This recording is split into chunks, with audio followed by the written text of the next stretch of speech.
জি। মুজিব যখন ইংল্যান্ড মানে লন্ডন হয়ে ইন্ডিয়া হয়ে বাংলাদেশে আসবে, লন্ডনে উনি কয়েক ঘন্টা যাত্রা বিরতি করেছিলেন। এগুলি সব অর্গানাইজ করেছিল পাকিস্তান সরকার। তখন তার সাথে দেখা করতে যায় সিরাজ ভাই, বিবিসির বাংলা বিভাগের হেড, আর বাংলাদেশের মিশনের ইনচার্জ রেজাইল করিম, ফরেন মিনিস্ট্রি অফিসার, যার সাথে আমিও চাকরি করছি কিছুদিন, ওনার সাথে আমার জানাশোনা আছে। এই দুজন মুজিবুর রহমানের সাথে কাছে যায়, ক্ল্যারিস হোটেলে নিয়ে তারা সবাই বিরতি মানে যত ঘন্টা রেস্ট। তখন মুজিব তাদেরকে জিজ্ঞেস করা, আমি এটা আমাকে সিরাজ ভাই নিজে বলে দেবে। সিরাজ ভাইয়ের সাথে আমার একটা ঘনিষ্ঠতা ছিল আগে থেকে, যখন আমি ছাত্র জীবন ছিলাম। তখন উনি বাংলা বিভাগের ইনচার্জ। ডেভিড ফ্রস্ট আসছে মুজিবের ইন্টারভিউ নেওয়ার জন্য। তো মুজিব তখন সিরাজ ভাই আর এই রেজাইল করিম সাহেবকে আলাদা ডেকে নিয়ে জিজ্ঞেস করতেছে যে সত্যি কি বাংলাদেশ স্বাধীন হয়েছে নাকি আমাদের কোথাও নিয়ে মাইরে ফেলানোর বন্দোবস্ত করা হয়েছে। তখন সিরাজ ভাই ওনাকে বললেন, স্যার মুজিব ভাই, বাংলাদেশ স্বাধীন হয়েছে, আপনি যাইতেছেন as a prime minister of Bangladesh, কিন্তু আপনি ইন্ডিয়া হয়ে যাচ্ছেন কেন সেটা আমরা বলতে পারবো না, এটা আপনার সিদ্ধান্ত।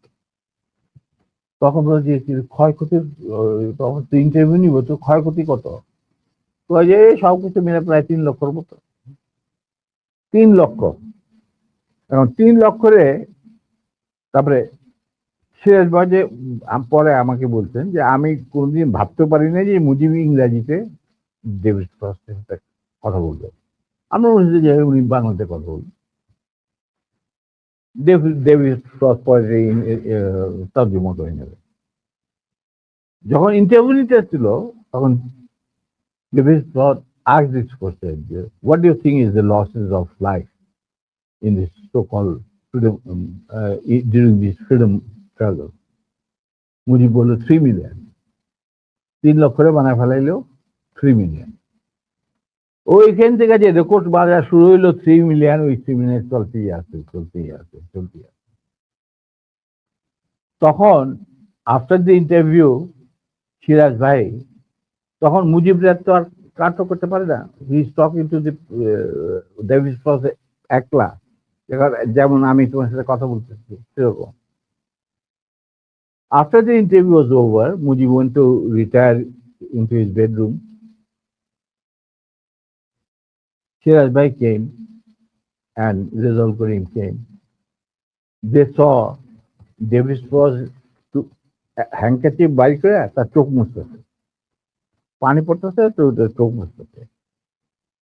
তোরা মনে করলেন যে মুজিব এমন ইমোশনাল কথা বলছেন যার জন্য ডেভিড ফ্রস্ট আর তার অশ্রু বিসর্জন শুরু হয়ে গেল এবং অশ্রু দ্বারা বন্ধ করতে পারছে। তখন তারা বলল, David, why you are so emotional? We have hardly seen you too much emotional and never saw eyes rolling down your water rolling down your eyes. ব্যাপার কি? তখন ডেভিড ফ্রস্ট বলল, মুজিবের ইন্টারভিউতে আমি কানতাছি না, the way he was rogering my mother tongue, আমি ওইটার জন্য আমার চোখ দিয়ে পানি পড়ছে। মানে ইংরাজি ভাষাটাকে তিনি এত বিকৃত ভাবে বলছেন যার জন্য আমার চোখ দিয়ে পানি পড়তে বাধ্য হইল।